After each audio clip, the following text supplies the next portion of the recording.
Después del trabajo, After Work, con Eduardo Castillo, Capital Radio.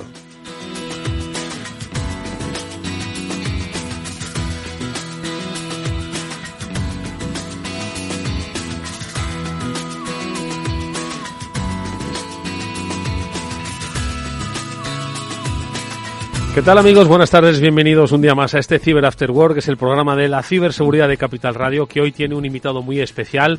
¿Repite nuestro programa? No, en realidad no. Repetimos el honor de que esté en nuestro programa el coronel Pedro Baños, al que enseguida vamos a saludar y con el que vamos a hablar de numerosísimos temas que forman parte de nuestro día a día. Vamos a tener unas lecturas diferentes, alternativas a las circunstancias que devienen de un mundo eminentemente digital. Es un nuevo mundo en realidad, y como nuevo mundo pues se van descubriendo poco a poco los usos que todas estas aplicaciones digitales tienen, no solo en nuestra vida sino también en nuestro comportamiento, en los comportamientos grupales. Hoy, como digo, vamos a tocar muchos temas que tienen que ver con la geoestrategia, la ciberinteligencia, las redes sociales, el comportamiento humano, en fin, un montón de cosas que vamos a desgranar, por supuesto, con las certeras y eficaces preguntas, como siempre, de Pablo Sanemeterio y Mónica Valle, a los que ya saludo. Mónica, ¿qué tal? Muy buenas tardes, ¿cómo estás? Muy buenas tardes. Pues efectivamente el tema de nuestro tiempo, diría, ¿no? Porque vamos a hablar de tantas y tantas cosas que afectan al ser humano desde siempre, diría yo, pero que están impulsadas y que están magnificadas por la tecnología, que, como sabemos, pues ha venido para ayudarnos en tantísimas cosas en nuestro día a día, pero que también tiene sus riesgos, que supone incluso una amenaza, y hay que conocerlo también para saber cómo podemos defendernos de ello. No podemos abarcar tanto en tan poco tiempo y tan rápidamente. Pablo Sanemeterio. Para eso están las tecnologías, para ayudarnos a ir tan rápido, abarcando tanto. Pero es que es una pescadilla que se muerde la cola, ¿no? Totalmente. La tecnología nos ayuda a que vaya todo más rápido, para que dejemos de entender a la tecnología que nos ayude.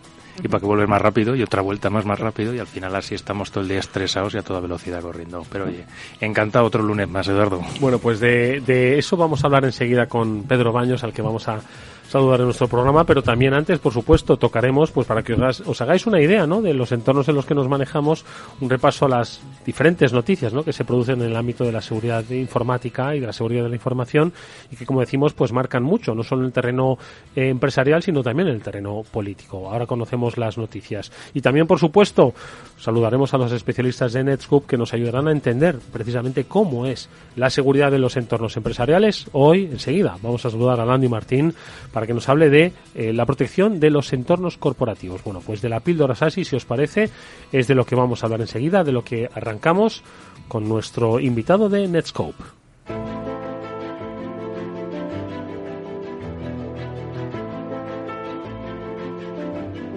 Eduardo Castillo en Capital Radio, After Work. Bueno, pues Landy Martín es nuestro invitado experto de Netscope, Technical Account Manager de la compañía, y hoy nos va a hablar, Pablo, lo decía yo el programa pasado, medio en broma, que con Netscope estoy aprendiendo un montón de acrónimos, ¿no? Bueno, pues hoy volvemos de nuevo con un acrónimo que ya lo digo yo, Cloud Access Security Broker. CASB. Bueno, pues vamos a preguntarle a Landy Martín. Landy, ¿qué tal? ¿Cómo estás? Hola, muy buenas, encantado de saludarlos. Igualmente, Landy, oye, volvemos con los acrónimos. CASB, nos lo decía Pablo, vamos a desgranarlo. Lo primero de todo, Cloud Access Security Broker. ¿Esto de CASB qué es? Cuéntanos. Sí, bueno, esta es una de las herramientas más importantes que tenemos actualmente en este mundo de aplicaciones cloud o de SaaS, de software como servicio. Y básicamente la herramienta de CASB lo que nos permite va a ser adoptar y utilizar estas aplicaciones SaaS en nuestros entornos corporativos sin comprometer, digamos, la seguridad de nuestro entorno, ¿no? Tenemos muchos ejemplos de este tipo de aplicaciones que se utilizan el día a día por nuestros usuarios, como pueden ser las de Office 365 con SharePoint o con OneDrive para almacenar y compartir ficheros, o la muy conocida aplicación de Teams para chatear y para intercambiar información. Y CASB lo que nos permite es realizar una integración a través de la interfaz de programación de estas aplicaciones, o más bien conocida por API, con estos entornos SaaS, y esto nos va a brindar una mayor visibilidad y un cierto control sobre las actividades dentro de estas aplicaciones. Y entonces podremos aplicar aquí medidas de seguridad en dependencia de los tipos de políticas que queramos implementar para intentar controlar un poco lo que hacen los usuarios con nuestras aplicaciones corporativas. Hola Landy, oye, bienvenido a Cyber After Work, bienvenido en tu debut a la píldora SASI. Te quería preguntar, porque nos digas para los oyentes, el caso típico o el caso paradigmático que utilizáis en Kasbi, el que casi todos los clientes os demandan. Bueno, por ejemplo, es muy común que los usuarios dentro de una empresa, dentro de un entorno corporativo, muchas veces sin darse cuenta, pues copian información de la aplicación corporativa que utilizan dentro de la empresa a instancias de esa misma aplicación, pero instancias personales. Es decir, es muy común que un usuario quiera copiarse un fichero con el que trabaja para tenerlo disponible en casa y si en casa no tiene el acceso a esa aplicación interna, pues es muy común que diga, bueno, me lo voy a copiar a mi aplicación personal de OneDrive y ahí lo trabajo en casa. Y sin darse cuenta, pues está habiendo ahí una filtración de información de la empresa hacia una instancia de una aplicación personal y estos son casos muy típicos, ¿no? Que los administradores normalmente quieren tener visibilidad sobre este tipo de acciones porque en muchos casos este tipo de copias no es permitida por la empresa. Y con Kasbi pues ganamos esa visibilidad y cuando ocurren este tipo de acciones pues nos llega una alerta y podemos implementar medidas, podemos alertar al usuario. O sea, que nos viene muy bien para este tipo de uso. Oye, una última cuestión, Landy. ¿Cómo instalamos Kasbi? ¿Cómo lo aplicamos? Siempre yo insisto mucho en ello, ¿no? Es la continuidad, que no se note, porque al final siempre, ¿no? Decimos que si hay veces que la cultura de ciberseguridad falla en los entornos es porque piensan que va a entorpecer su trabajo y por eso pues no quieren descargarse las aplicaciones porque les va a enlentecer, porque van a perder mañana de trabajo, es decir, lo ven como una rémora, ¿no? Entonces, ¿cómo ejecutamos Kasbi sin que lo percibamos o sin que tenga efectos con el uso diario de nuestra actividad profesional? Bueno, esta integración de Kasbi es una operación completamente transparente para el usuario. Es decir, el usuario en ningún momento va a percibir ni va a ver su trabajo entorpecido por el empleo de esta herramienta. Esto es una integración que se realiza entre las dos plataformas, entre Kasbi y la aplicación SaaS, a través de la API, de la interfaz de programación de la aplicación, y todo, digamos, que ocurre por detrás de la interfaz del usuario. O sea, simplemente el Kasbi está en constante comunicación con la herramienta y a partir de ahí podemos nosotros trabajar con ella. Pero es totalmente transparente para el usuario y no entorpece para nada la labor del día a día del usuario. Cuando único se dará cuenta de que hay un elemento de seguridad es cuando intente hacer algún tipo de operación que tengamos bloqueada y entonces sí que le saldrá una notificación y ya se pondrá en contacto con los administradores. Bueno, pues ahí tenemos las nuevas formas de entender la protección de los entornos empresariales, cómo desde un concepto de la nube, con total transparencia y sin limitaciones, se puede, como decimos, proteger esos entornos, adelantarse a lo que el usuario muchas veces no es consciente de hacer. Kasbi, hoy ha sido Landy Martín, Technical Account Manager de Netskope, quien nos ha acercado este nuevo concepto que se suma a otros tantos que forman parte de esta política de seguridad invisible para muchos, pero que hace que los negocios puedan tener la continuidad y la eficacia que requieren estos tiempos complejos. Gracias, Landy, bienvenido a esta píldora SASI, nos veremos en otra ocasión, estoy seguro. Hasta muy pronto. Hasta pronto, gracias. Bueno, pues con nuestra sintonía de noticias, en el repaso habitual que solemos hacer a lo que ha sucedido, sí que me gustaría, Pablo, Mónica, si os parece, que invitemos a nuestro invitado especial, no a que las comente con nosotros, sino a que de todas ellas hago una reflexión sobre los entornos en los que nos movemos. Así que si os parece, le damos la bienvenida a este programa a Pedro Baños. Pedro, ¿qué tal? Buenas tardes. Hola, Eduardo, muy buenas tardes. Pues encantado de estar otra vez aquí con vosotros, con Mónica, con Pablo. Un verdadero placer. Las otras veces que he venido, que debe ser como la cuarta, ¿verdad? La cuarta. Pues siempre me habéis tratado de maravilla, así que ya sabéis que yo siempre intento encontraros un huequecito para estar aquí entre vosotros, que estoy encantado. Pues es para nosotros un placer, de verdad, que dediques parte de tu tiempo a este programa. Y hoy rompemos un poco el formato para, en este comentario de noticias, que son de todo tipo y condición, Pablo y Mónica siempre las desarrollan con eficacia y, por supuesto, sabiduría. Te voy a pedir que una vez que ellos la cuenten, me reflexiones sobre cómo cambia nuestro mundo este tipo de noticias, las hay de todo tipo. Por ejemplo, el ex jefe de seguridad de Uber, condenado por encubrir el robo de datos. Mónica, lo publicáis en BitLife Media. Sí, efectivamente, pues esto ya es una noticia de hace ya algunos años, cuando a Uber, bueno, la empresa que todo el mundo conoce, ya sufrió un ciberataque, en el que robaron datos personales de 57 millones de usuarios y también de conductores de todo el mundo.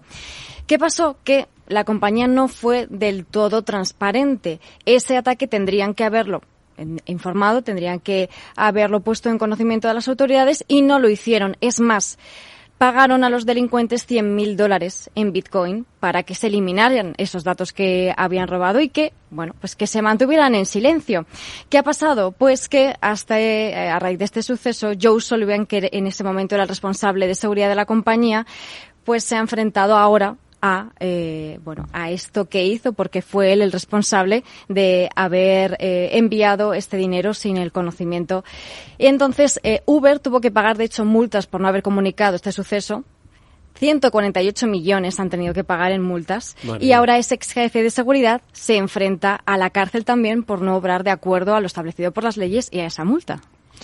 Bueno, aquí, como siempre, decir que es que tapar las cosas no suele ser una buena política, y sobre todo pagarle a alguien para que borre tus datos que te ha robado y pensar que los va a borrar y no va a tener una copia es un poco ingenuo, quizás, ¿no? Entonces, bueno, pues se gastan unos 10.000 euros y le vuelven a pedir otros 100.000. Pedro, tenemos pago de rescate, robo de datos, encubrimiento, reputación, mala praxis, ¿no?, en lo que es la gestión de un incidente. ¿Qué lectura harías? A mí no me extraña en absoluto. Hay que tener en cuenta que este tipo de ataques son muy frecuentes, más frecuentes de lo que pensamos, tanto a empresas privadas como a instituciones públicas. Y hay que pensar que cuando te roban estos datos, el hacerlo público puede tener una pérdida de reputación que te pueda costar incluso más caro. Entonces, no es difícil que haya muchos directivos que caigan en la tentación de no hacerlo público, porque, como digo, les puede repercutir a la compañía, a la sociedad, pues una carga tremenda, ¿no? Muchísimo daño en su reputación. Esto pasa con mucha frecuencia y, de hecho, nos enteramos solamente de la punta del iceberg. Y muchos que niegan pagar, pero incluso instituciones públicas, lo cierto es que también pagan para intentar recuperar los datos, que hay veces que no se recuperan todos los datos, y para efectivamente intentar que esos datos no se divulguen.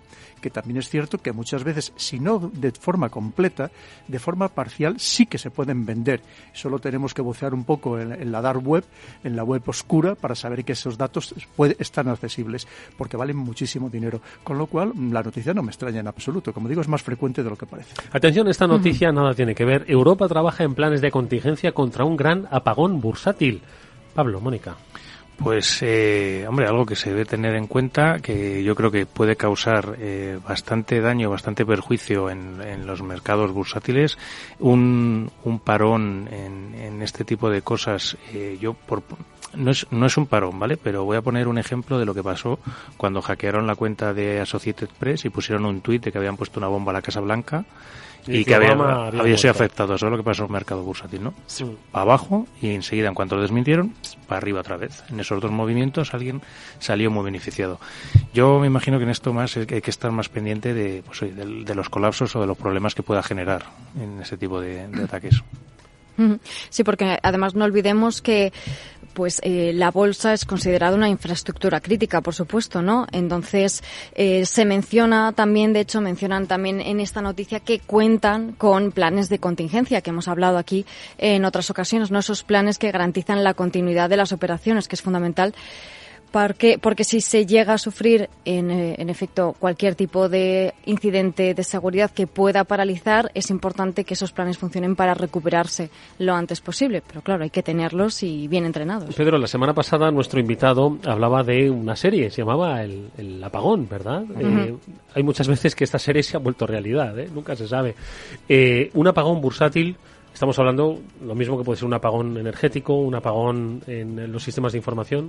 ¿Cómo lo ves? Sí, recordemos que ya hace unos cuantos meses el gobierno austriaco avisó a su población de que esto podía pasar. Incluso les recomendó medidas a todos los ciudadanos que debían adoptar, pues empezando, por ejemplo, para tener unos 15 días de alimentos no perecederos en su domicilio.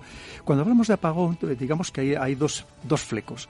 Uno sería el apagón eléctrico y otro el apagón cibernético, el apagón informático. Hay que tener en cuenta que la inmensa mayoría de los datos internacionales circulan a través de dos medios, o bien de cables submarinos, la fibra óptica, o bien a través de satélites. Y ahora se está hablando que en el marco de esta guerra en la que nos han metido en toda Europa, cada vez se empieza a hablar más de la posibilidad de que exista un gran apagón cibernético, más allá del eléctrico. Claro, es que ya eso no solamente afectaría a la bolsa, estaríamos hablando que afecta al conjunto de la sociedad, a todos los niveles. Pensemos hoy en día que lo que significaría para muchas personas no tener acceso a este ciberespacio para sus negocios, para sus relaciones, para informarse. Sabemos que hay países donde la mayoría de las personas ya se informan a través de este ciberespacio, de las redes sociales, por ejemplo, sea Facebook o sea Twitter. Entonces tendría un efecto demoledor, absolutamente demoledor, y que además no es tan difícil interrumpir este flujo de datos internacionales. Simplemente, por ejemplo, cortando estos cables submarinos, ¿no?, que es una de las misiones muy desconocida, una de las misiones que llevan a cabo las armadas, es precisamente la protección de todos estos cables submarinos. Pero lo mismo podríamos hablar de otras maneras que hay, con bombas de pulso electromagnético, en fin, con muchísimas formas de poder incluso anular todos estos sistemas informáticos y, desde luego, haciendo un daño terrible a la sociedad y, sobre todo, no nos olvidemos, Eduardo, con un gran impacto psicológico. Impacto psicológico. Tercera noticia que también está sucediendo, que se produce. Hackean la televisión estatal de Irán durante la intervención de Khamenei, que es el líder supremo, a propósito de las protestas que se están desarrollando. ¿Qué es lo que ha pasado? Yo creo que la gente ya lo ha visto. Mónica. Efectivamente, mientras estaban participando precisamente el líder supremo en televisión, irrumpieron unas imágenes en esa televisión estatal, además, y surgió el rostro de un enmascarado y la figura del propio mandatario envuelta en llamas y con un objetivo de una pistola, de un fusil, apuntándole, mientras debajo estaban apareciendo imágenes de, en este caso, personas muertas durante las revueltas por las fuerzas del régimen, ¿no? Entonces, mientras también aparecían una serie de mensajes, tus manos están llenas de la sangre de nuestros jóvenes, en voz en off, y otro tipo de mensajes. Entonces, este acto ha sido reivindicado por un grupo de ciberdelincuentes o de hackers, como se dice en los medios, pero ya veremos si estos son hackers o no, y esto es lo que ha ocurrido. Claro, esto me viene a la memoria el caso de la televisión francesa, que también les pasó, e incluso el caso de Pedro Cabrera, que vino a contarnos cómo en La Blaja te había enseñado cómo con un dron, poniendo la emisión cerca de las antenas, podía interferir esa transmisión de la televisión. Yo creo que este caso es un ataque, yo creo que muy significativo, una demostración de cómo los problemas de ciberseguridad o los problemas de no tener perfectamente securizadas una emisión, además en este momento tan clave como es lo que estaba hablando el líder supremo, pues se ve reflejado en un mensaje totalmente en contra y además con el problema de reputación. Tenemos dos lecturas, la guerra del relato y la guerra tecnológica. ¿Cómo es posible que la televisión estatal pueda ser hackeada? Pedro, tu reflexión. Pues probablemente sea un ataque más sofisticado de lo que nos creemos, incluso puede venir desde el exterior. Pensemos que Irán se había especializado mucho precisamente en la ciberdefensa y también en los ciberataques, a partir de aquel ataque que sufre del Stuxnet famoso, que acelera todas sus centrifugadoras hasta llegar a estropearlas, y de hecho lanzó un contraataque contra Estados Unidos del que tenemos mucha información, pero que parece ser que causó también daños importantes en Estados Unidos. Entonces tienen medios importantes de ciberdefensa, con lo cual probablemente ese ataque no sea tan inocente, o sea, en el sentido de que provenga del interior del país, sino que venga del exterior. Hay que tener en cuenta que es verdad que, aparte de todo lo que ha sucedido, que siempre debemos condenar, cómo no, pero también se está aprovechando para intentar debilitar al máximo al gobierno iraní. Y esto, por supuesto, que no es casualidad, ni mucho menos. Es un país que no es difícil de soliviantar, porque es un país muy fraccionado, muy dividido étnicamente, religiosamente no tanto, pero también incluso hay una colonia o una parte importante de sunís dentro de Irán, pero y sobre todo incluso lingüísticamente, ¿no? Entonces significa, porque en realidad hablamos de Irán, pero en Irán no llega al 60% de los que son persas. Hay otras muchas nacionalidades y además incluso con otros idiomas. Con lo cual es fácil intentar soliviantar al país y, por supuesto, que podríamos profundizar mucho más, que probablemente no sea tan inocente ni tan espontáneo como pudiera parecer. Claro, yo te quería preguntar, precisamente Irán es uno de los países que está en el ojo del huracán precisamente también como suministrador a Rusia. ¿Crees que pueda tener algo que ver en ese puente entre Rusia y otros proveedores? No solamente eso, Pablo. Hay que tener en cuenta que ahora mismo los drones más eficaces que está utilizando Rusia en Ucrania, los dos que están más eficaces son iraníes. Hay que tener en cuenta que Irán se había aproximado más incluso de lo que ya estaba, por ejemplo, a la Organización de Cooperación de Shanghái, liderada por China y por Rusia. Se había aproximado, incluso había solicitado la adhesión a los BRICS, esta unión de Brasil, Rusia, India, China y Sudáfrica. Y además, casualmente, muy pocos días antes de que empezaran todas estas revueltas, como digo, con independencia de que tenemos que condenar evidentemente lo que le pasó a esta pobre chica, que era kurda, que también hay que decirlo, claro, resulta que había descubierto un yacimiento hipergigantesco de gas. Es decir, claro, ahora mismo, en este contexto actual, hay a muchos que les interesaría un cambio y rápido de régimen, evidentemente más, digamos, pro-occidental. Es que casi nada sucede por casualidad. Probablemente ha sido casualidad lo que sucedió a esta pobre chica, todo lo demás que ha habido, evidentemente, que como digo, que como demócratas siempre tenemos que condenar, pero también tenemos que entender que hay unos intereses geopolíticos y económicos muy importantes relacionados con un Irán cada vez más próximo a ese mundo multipolar, que ya no unipolar, y evidentemente enfrentados, por tanto, a este mundo occidental liderado por Estados Unidos. Hoy nuestro invitado es Pedro Baños. Esto solo es un aperitivo. Estábamos comentando noticias, ahora vamos a entrar en profundidad en muchos temas que ya viene definiendo cuál es ese entorno de geoestrategia que quizás muchas veces se nos escape a la vista, o quizás se nos escapa a la vista porque nos confundimos. Hay demasiada información, hay exceso de información, hay infoxicación. De este y muchos otros temas vamos a comentar con Pedro Baños enseguida. Antes, una brevísima pausa y un consejo. Si inviertes en bolsa, esto te va a interesar. XTB tiene la mejor tarifa para comprar y vender acciones 7F, 0 comisiones hasta 100.000 euros de nominal. Si inviertes en bolsa o quieres empezar, más sencillo e imposible. Entras en xtb.es, abres una cuenta online y en menos de 15 minutos compras y vendes acciones con 0 comisiones, con atención al cliente en castellano y disponible las 24 horas al día. ¿A qué estás esperando? Ya son más de 450.000 clientes los que confían en xtb.es. Riesgo 6 de 6. Este número es indicativo del riesgo del producto, siendo 1 indicativo del menor riesgo y 6 del mayor riesgo.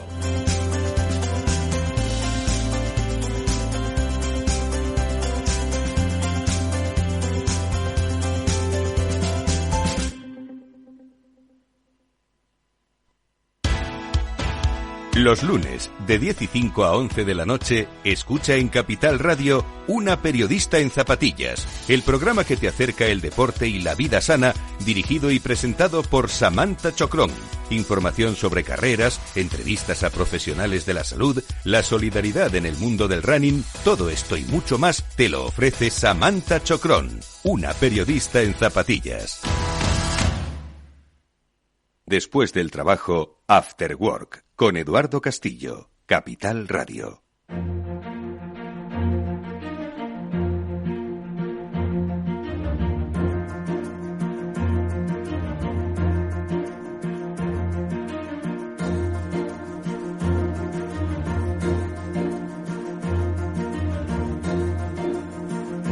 Bueno, pues hoy nuestro invitado es Pedro Baños, es el coronel Pedro Baños. Ha estado con nosotros, es geoestratega, es analista, es escritor.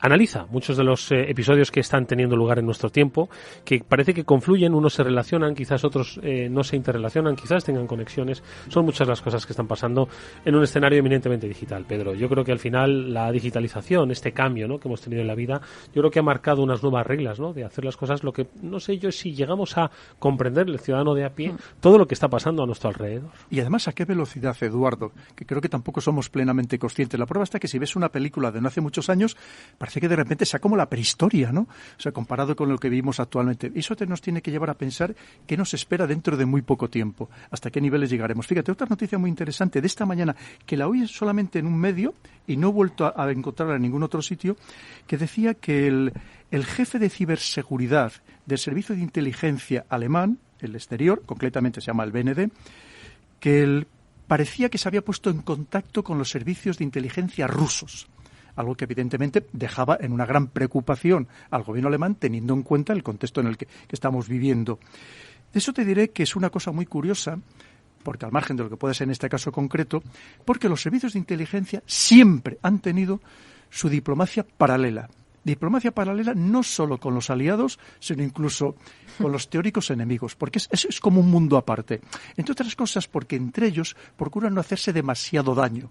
Por aquello de que si un día capturan a un espía en otro país, oye, lo devuelves, pero no te lo voy a matar, porque cuando tú cojas a los míos también devuélvemelos y tampoco me los mates, ¿no? Pero esa noticia es muy curiosa, no he vuelto a saber nada sobre ella. Mira, es muy interesante.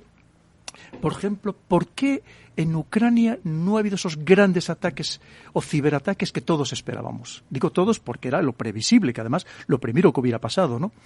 Pues probablemente porque al menos en una primera instancia, parece ser que lamentablemente la situación de la dinámica de la guerra está cambiando, en Rusia intentó no crear más malestar del que ya creaba con su invasión en parte de la población. Por aquello de que, claro, si tú les dejabas sin electricidad, les dejabas sin acceso a Internet, y estamos viendo que nos siguen llegando constantemente, incluso en aquellos momentos que decían que estaban sitiados, que estaban rodeados, han seguido teniendo acceso a Internet y nos llegaban sus imágenes. Pero también por otro motivo, porque se rumorea que al menos 3 o 4 meses antes de iniciar la invasión Rusia el 24 de febrero, ya la NSA, la Agencia de Seguridad Nacional de Estados Unidos, ya estaba presente en Ucrania, preparándose precisamente para defender el país ante los posibles ciberataques que esperaban por parte de Rusia. Aún así, eso no significa que en los próximos días, teniendo en cuenta que ahora Rusia está incrementando sus acciones sobre objetivos civiles, incluso sobre la propia Kiev, que hasta ahora lo que era el centro principal de Kiev había respetado, veremos a ver si no vemos también un incremento de ciberataques, ojo, y no solo sobre Ucrania, sino recordemos que toda Europa estamos en guerra, que hasta ahora estamos utilizando principalmente instrumentos económicos, como pueden ser las sanciones, pero que a lo mejor también podemos recibir este tipo de ciberataques. Otro tema muy interesante... Perdona, Pedro, es que a propósito de esto, y lo comentaba Pablo, ¿no? Lo comentábamos el otro día, ¿verdad?, en nuestros foros internos, en nuestro chat, ¿no? Cómo desde el inicio de la guerra en Ucrania, a pesar de que en este programa hemos hablado de que quizás la ciberguerra pues iba a estar presente, pero solo efectivamente veíamos acciones de carácter militar, vamos a decir, de clásico, ¿no? Es decir, operaciones sobre el terreno con operaciones físicas, ¿no? Uh-huh. Y que, pues, parece que los efectos de una posible ciberguerra, pues, ni se veían ni se estaban produciendo. No se estaban produciendo apagones, uh-huh, ni cortes en el suministro. Como bien dices, las comunicaciones, pues, están a la orden del día. Es decir, no hay un corte en la red, ¿no? Entonces, claro, igual la gente piensa, bueno, pues, si esto no ha pasado, es que no puede pasar. Esto puede pasar ahora mismo. Puede pasar, clarísimamente. Rusia tiene capacidades de sobra, digamos, dentro del amplio concepto de la guerra electrónica, como para poder neutralizar precisamente todo este contacto cibernético que hasta ahora mismo se le ha permitido todavía a la buena medida, por lo menos, si no a toda, a gran parte de Ucrania. Pero fíjate, esto lo podemos enlazar, es que tú me decías de la guerra convencional. En realidad, hasta ahora, en Ucrania se han llevado a cabo, o en el contexto ucraniano se han llevado a cabo, sobre todo principalmente 3 guerras, que podríamos llamar en este concepto de guerra multidominio. Una guerra convencional, en la que, por cierto, hemos visto muy pocas imágenes, porque hay una gran desinformación y mal información con respecto a esta guerra de Ucrania, porque tú verás que a pesar de que se estima que pueden haber muerto o por lo menos causado baja entre muertos y heridos, pues a lo mejor entre los dos bandos igual 200 o 250.000 soldados, y en cambio prácticamente no hemos visto imágenes de combates. Sí. Hemos visto imágenes de post-combate, pero no de combate. Sí, un tanque abandonado, un tanque calcinado, pero no hemos... de combate como tal. Pero luego también se da otra guerra, que es lo que se llama la guerra cognitiva. que, ojo, que también se hace en el ciberespacio, y ahora podemos dar todo tipo de detalles. Y la otra guerra que, como todos conocemos, está haciendo por parte de unos y de otros es esta guerra económica, con instrumentos económicos, cada uno presionando con lo que tiene. ¿Qué tiene Rusia? La energía. ¿Qué tenemos nosotros? La posibilidad de imponerle sanciones que muchas veces se nos las imponemos a nosotros mismos o a los ciudadanos europeos. Y es así como se está haciendo la guerra ahora mismo principalmente. Te decía en el tema de la guerra cognitiva, que es muy interesante, que es una modelez absolutamente eficaz hoy en día de hacer la guerra, que es tratar de imponer lo que tú antes decías, las narrativas. Hoy en día es clave para tratar al final de convencer a las poblaciones de la bondad de tus acciones, de lo perverso malísimo que es el adversario, evidentemente. ¿Y dónde se realiza esta guerra cognitiva principalmente? Además de los medios de comunicación tradicionales, que vemos que hay una desinformación terrible, también, como no, en el ciberespacio y principalmente en las redes sociales. Pensemos que las redes sociales ahora mismo están luchando, y lo subrayo, luchando los servicios de inteligencia y los ejércitos. Con todos estos bots, con estas redes de bots, hay que pensar que en este contexto, de este enfrentamiento, cuando tú veas algo tanto a favor como en contra de la guerra en Ucrania, 8 de cada 10 son bots. Aunque no te lo parezca. Es decir, hay algunos que son más fácilmente detectables, pues porque tenga una cadena alfanumérica en su nick, porque tengan muy pocos seguidores, porque sean de reciente creación, por supuesto siempre anónimos, pero hay algunos mucho más sofisticados que incluso interactúan y que ya tienen un cierto número de seguidores, ¿no? Incluso de interacciones. Y claro, fíjate, por ejemplo, los memes que vemos no son casualidad.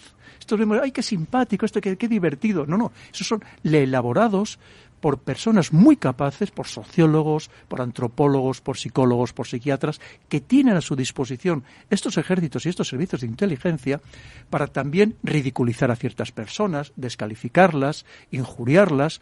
Y eso no es por azar, ni mucho menos, está todo absolutamente medido al detalle, porque es una guerra la que se libra en las redes sociales actualmente. Tú fíjate si todos estos temas que pasan desapercibidos para la mayoría de los usuarios, que dicen, pues fíjate lo que dicen de este, pues será verdad. No es verdad. Es simplemente una parte de una acción de esta guerra cognitiva.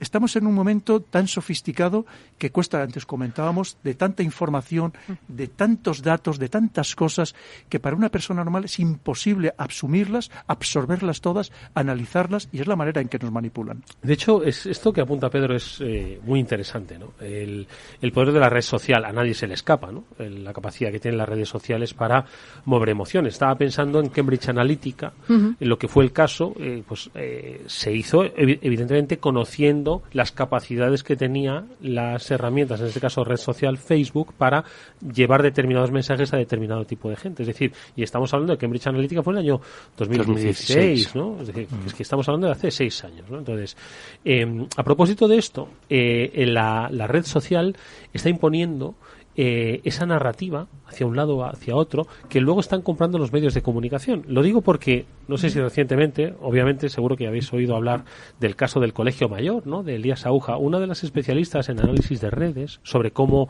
dónde nace esa información y luego cómo evoluciona, ponía de manifiesto una cosa, que es una información que nace en redes sociales, pero que luego al final acaba replicándose en medios de comunicación, que no es al revés. Históricamente, antes salía en medios y luego se replicaba en redes. Es decir, para que veamos un poco el poder que tiene la red de empezar a marcar un poco el discurso sobre lo que es importante, lo que es emocionante o lo que es... Claro. Fíjate, primero has dicho dos cosas muy interesantes, Eduardo. Lo primero, las emociones. Todos somos esclavos de nuestras emociones y hay quien sabe jugar muy bien con ellas. Como conmocionarte, esa imagen pues de un niño que sufre un bombardeo sobre tal sitio. Por supuesto que eso no es por azar tampoco, ni mucho menos. Y efectivamente hoy en día uno de los logros de estas estrategias es conseguir que de la red social salte a un medio de comunicación un poco importante. Eso es parte precisamente de esos objetivos que se pretenden a través de ese uso de las redes sociales. Un uso que realmente es realmente perverso, porque no era el objetivo cuando se crean las redes sociales, ese no era el objetivo primigenio, ni muchísimo menos. Pero es lo que hablamos, es que hoy en día se libra una verdadera guerra en estas redes sociales. Y a base de repetirlo muchas veces con estas redes de bots, con personas que simulan a una persona, la interacción de una persona, y lo repiten muchas veces, y además con unos mensajes cada vez más insistentes, más, digamos, más emocionantes o que emocionan mucho más, al final consiguen que alguien se haga eco de esa noticia y termine publicándola en un medio convencional. ¿No se pueden controlar los bots? Aquí lo que me parece también preocupante de todo lo que estamos hablando es la capacidad crítica que tenemos los usuarios, y nos incluyo a todos, para poder distinguir todo esto de lo que estábamos hablando, Pedro. Ese meme nos hace gracia, pero ¿quién se para a pensar, oye, y esto tan gracioso que me está enviando, este chiste, esta captura de un tuit que está perfectamente bien escrito, y oye, ¿qué sentido tiene todo y cómo hila? Claro, nadie se para a pensar, esto a lo mejor está hecho por un poder que me está intentando manipular, no por cualquiera, porque siempre decimos, ¿quién tiene tiempo para hacer estos memes?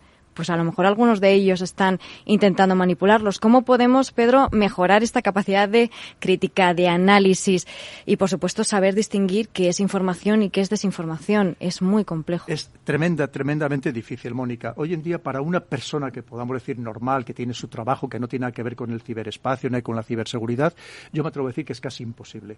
Porque además lo saben hacer muy bien, precisamente para removerte tus emociones, que además, y saben cómo intentar conseguir que sea lo más viral posible. Entonces es muy difícil de frenar, tremendamente difícil. Es lo que te digo, es que es parte de esa imposición de la narrativa que al final no tiene otro objetivo más que influir en la opinión de la sociedad. Y es tremendamente sencillo hoy precisamente por esta hiperconexión en la que estamos inmersos, esta universalidad de la conexión hace que sea muy fácil conmocionar, movilizar el pensamiento de las personas y además incluso cambiárselo de casi de la noche a la mañana, precisamente con todo esto, estas estrategias o estratagemas que estamos comentando. Y para una persona que tiene su trabajo, que simplemente lo ve ocasionalmente o que llega por la noche a casa y lo ve durante un rato después de estar cansado durante todo el día, es tremendamente fácil condicionarle precisamente ese pensamiento, que es lo que se pretende. Porque al final, recordemos que hasta hace muy poco tiempo, casi me atrevo a decir 2 años o 3 años, había una serie de campos de batalla. El tierra, mar, aire, el ciberespacio, el ciberespacio, pero es que ahora hay otro más, que es lo que se llama el espacio o el dominio cognitivo, que hoy en día es tan importante o más, precisamente, casi que los otros, porque lo que se trata, una vez más, es de conseguir influir en las poblaciones, tanto las propias como las adversarias. Al final es el objetivo. ¿Qué es la guerra? La guerra es una lucha de voluntades, una voluntad que trata de imponerse a la otra. Si tú consigues a través ya no solamente de la tierra, la mar, el aire, el espacio, el ciberespacio, sino también de ese dominio cognitivo, conseguir doblegar la voluntad del otro, el éxito lo tienes garantizado. Si tú consigues que tu población, a través de este manejo, en este caso concreto, de las redes sociales, acepte la imposición de tu narrativa, tú ya has ganado la guerra. Con independencia, fíjate, Eduardo, de que la pierdas en el campo de batalla físico, en el de toda la vida, en el convencional. Eso ya no es importante. Es mucho más importante, hoy en día, para un ejército o un servicio de inteligencia, ganar la batalla de la narrativa en el campo cognitivo. Pedro, ¿qué países están dedicando muchos recursos a controlar o a dominar este área cognitiva? Es decir, porque uno puede utilizar dinero pues para comprar tanques, para entrenar a gente, para entrenar a especialistas en ciberseguridad, pero también para manejar estas redes, ¿no?, de control mental. Lo hacen todas las grandes potencias. Aquí ya sabemos que todos están exactamente a lo mismo. Lo que pasa es que tú tienes que pensar, ¿tú qué ves principalmente? ¿Tú ves la televisión china? ¿Tú ves la televisión rusa, que ahora ya no se puede ver? ¿O tú estás viendo tus propios medios? Ya con eso creo que te lo dejo bastante claro. Pero esto lo intentan todos, por supuestísimo. Ahora, por ejemplo, en las redes sociales, concretamente en Twitter, sabéis que hay muchos bots que se llaman los NAFO. N-A-F-O. Es decir, los amigos de la OTAN. ¿Tú crees que eso es por azar? Ni mucho menos. Que sabes que emplean un perrito japonés, que es digamos su meme principal. Esto estamos hablando de miles de ellos, que constantemente, además, cualquiera que tiene una interpretación objetiva o alternativa de lo que se quiere imponer en este mundo occidental, inmediatamente son sistemáticamente atacados por toda una legión de nafos. Es decir, para que veas lo que estamos hablando de la importancia que esto tiene, que se están gastando muchísimo dinero para influir en a través de las redes sociales. Elon Musk nos decía que no lo iba a comprar Twitter hasta que no acabara con todos los bots. Pero es que lo que no te han dicho es que esto es un negocio fabuloso, porque evidentemente esto no es gratis, esto da, digamos, que mueve a su vez o lleva a mucha gente a pasar más tiempo viendo Twitter, que ese es el gran negocio al final, porque como tú antes bien decías, Pablo, se trata de conocernos, y cuanto más tiempo pases en la red social, más interactúes, o aunque no interactúes, solamente sabiendo a quién sigues y a quién te pasas más tiempo viendo sus tweets, sus posts, tú ya simplemente estás dando muchos datos sobre ti, muchos más de lo que nos creemos. Y eso vale también mucho dinero. Y es de lo que se aprovechan las redes sociales. Entonces tú fíjate, aunque ni siquiera interactúes, claro, ¿y eso tú crees que va a acabar Elon Musk con ello? No, porque acabaría con un modelo de negocio que le va a ser tremendamente rentable. Sí, de hecho ha dado marcha atrás y Esa ahora dice pregunta, que sí, que lo va a comprar. Oye, si compra esto, obviamente es Sí, porque sí. esos 44.000 millones que le va a costar tendrá que rentabilizarlos. ¿Cómo? Pues mira, aquí tenemos una clave. Absolutamente. Información. Piensa que no somos una ONG, ni muchísimo menos, y menos Elon Musk, que aquí está todo el mundo a lo que está, ¿no? Tú ya sabes que no hay nadie más avaricioso que los ricos. Y cuanto más rico eres más avaricioso y más ambicioso. Eso está más que demostrado. Y eso decimos, pero ¿para qué quieren estas personas tanto dinero si tendrían para estar gastando durante 7 vidas?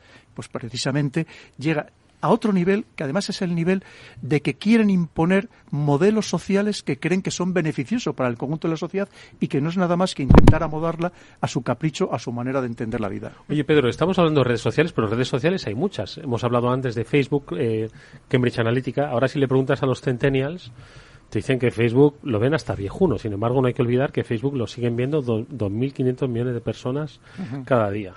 Twitter, Instagram, TikTok, ¿dónde ponemos el foco? Claro, fíjate, lo has dicho muy bien. Tú piensas que todos los días se conectan en el mundo todos los días, unos 4.000 millones de personas a alguna red social. ¿Tú te imaginas el poder que te da el controlar estos medios? Por eso hay esa pelea por imponer esas narrativas. Y es verdad, como bien has dicho, por ejemplo, en Estados Unidos, la mayoría de la población todavía se informa a través de Facebook/Meta, que ahora ya se llama Meta, ¿no? Efectivamente. Claro, y por eso es un negocio tan sumamente importante, porque además las noticias ya te llegan personalizadas.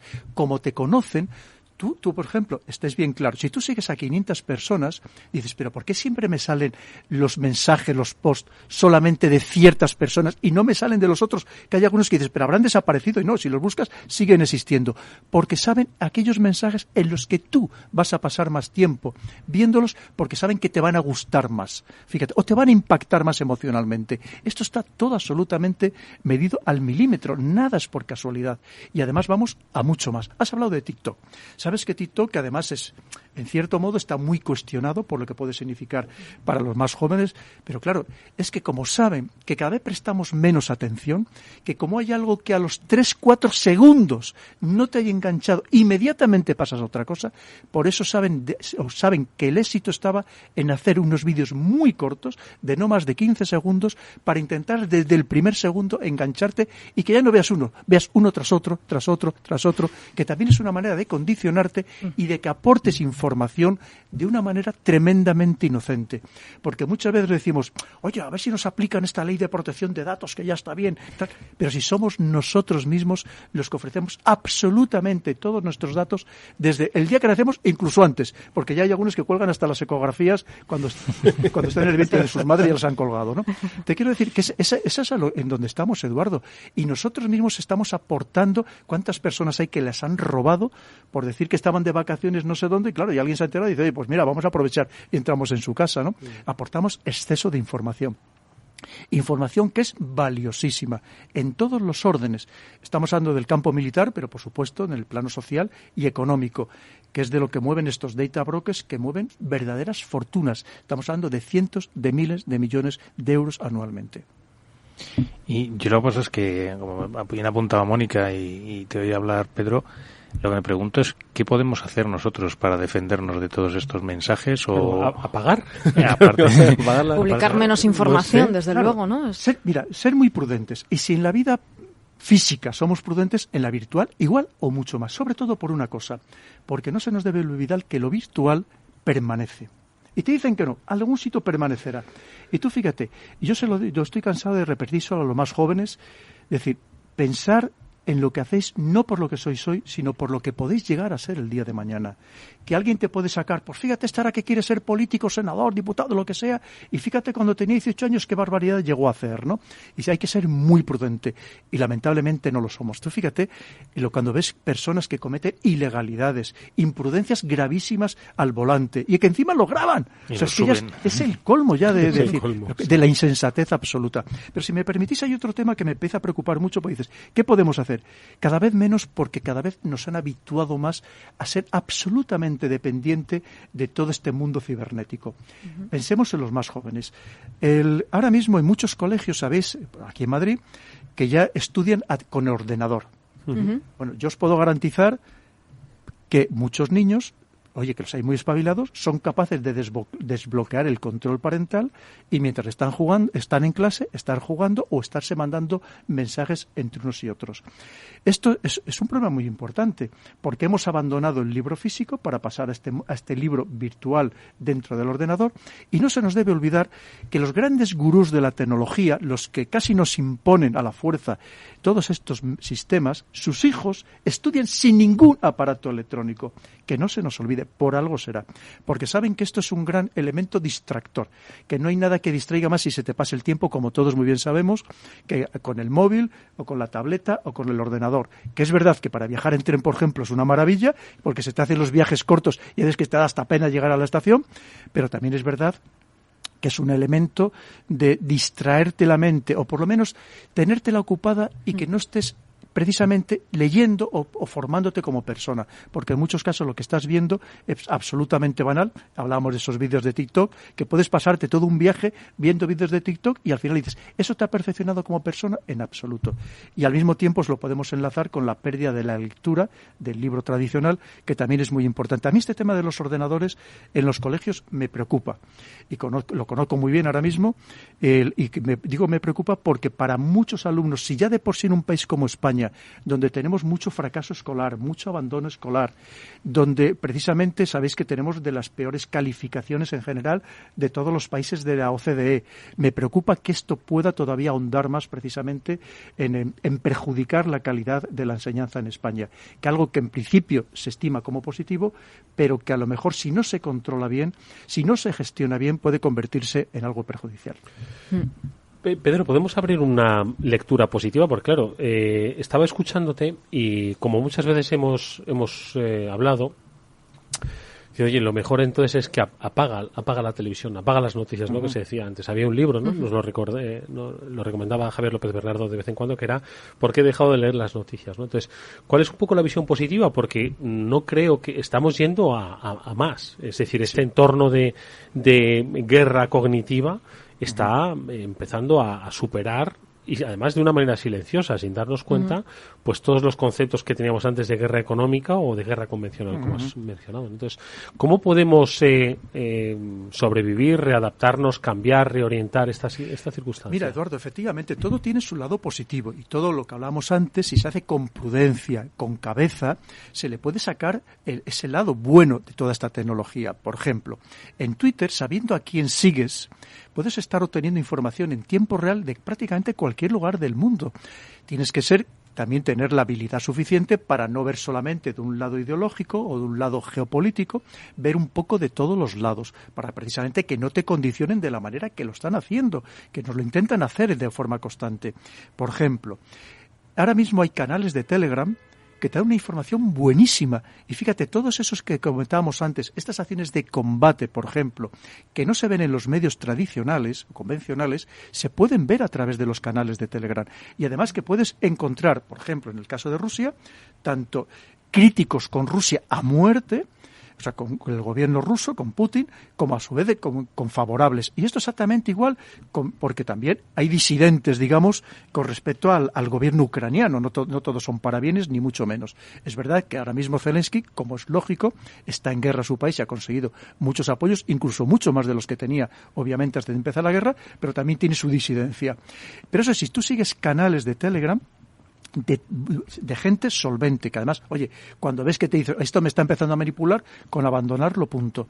Pero hay algunos que te ofrecen información muy buena, que puedes, por lo menos, lo que yo digo siempre, tú tienes que obtener datos y hacer tu propio análisis. No permitas que te den el análisis hecho. O como pasa en los medios convencionales, que ni siquiera te dan el análisis. Simplemente te ponen el dato muy emotivo, lo más emotivo posible, evidentemente, pero no te dan ni el análisis.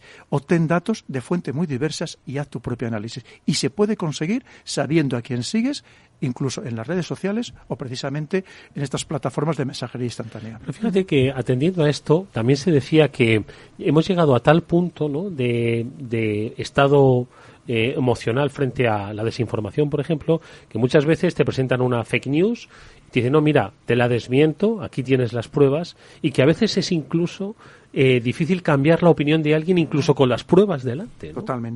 Totalmente. Piensa que además una vez que te ha impactado emocionalmente, digamos que el demostrar que era algo falso suele quedar minimizado. Es decir, toda la viralidad que tiene ese impacto emocional inicial, desde luego no tiene una vez que se confirma que la noticia era falsa.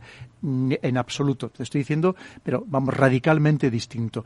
Porque una vez más saben muy bien, porque fíjate además es que hay veces que eso que era falso, al final queda ahí en el ciberespacio dando vueltas. Y en cambio, la confirmación de que era falso, eso no lo conoce prácticamente nadie. Y así, sabiendo que esa es la vulnerabilidad de nuestra mente, es así como actúan sobre ella. Tampoco tengas ninguna duda. Y lo estamos viendo, por ejemplo, en las televisiones convencionales, como los mensajes son cada vez, efectivamente, mucho más emocionales. E incluso estamos llegando a la perversidad de estos debates monotemáticos. O sea, no monotemáticos, monoperfil, en el que todos están opinando lo mismo. Y es más, no hay, incluso sabiendo que hay alguno que puede opinar contrario, ni siquiera se atreve, porque si hay 6 tertulianos y 5 opinan lo mismo, el otro no se atreve a ser la voz digamos contradictoria, ¿no?, o alternativa, porque a lo mejor le degüellan allí mismo desde el punto de vista social. Oye, que se nos ha ido el programa, literalmente se nos ha ido. Nos queda, Pedro, 1 minuto, pero para hablar de un libro, pero claro, es que no se merece 1 minuto, el nuevo libro El poder, un estratega lee a Maquiavelo, editado por Rosa Merón. ¿Qué has escrito? Esto difiere de las sagas que sueles hacer, a ver. Pues sí, este es un libro muy particular, el que se le ocurrió al editor, he de decirlo. Entonces, el que comentáramos los grandes clásicos, comentándolos y trasladándolos al momento actual. Pues un poco todo lo que estamos hablando. ¿Cómo lo vería Maquiavelo en su obra El Príncipe, esta grandísima obra? ¿Cómo lo vería en el momento actual? Con la tecnología, con las redes sociales, cómo intentaría imponer ese poder, pero de una manera diferente. El poder, un estratega lee a Maquiavelo, de Pedro Baños. Rosa Merón lo ha editado. Pedro, muchísimas gracias por haber estado con nosotros. Pues como siempre, encantadísimo. También se me ha pasado el tiempo volando, señal de que una vez más me habéis hecho estar comodísimo entre vosotros. Esperamos verte una 5ª vez. Gracias, Pedro. Gracias, Mónica. Pablo, nos vemos. Nos vemos, Edu. Siempre. Adiós.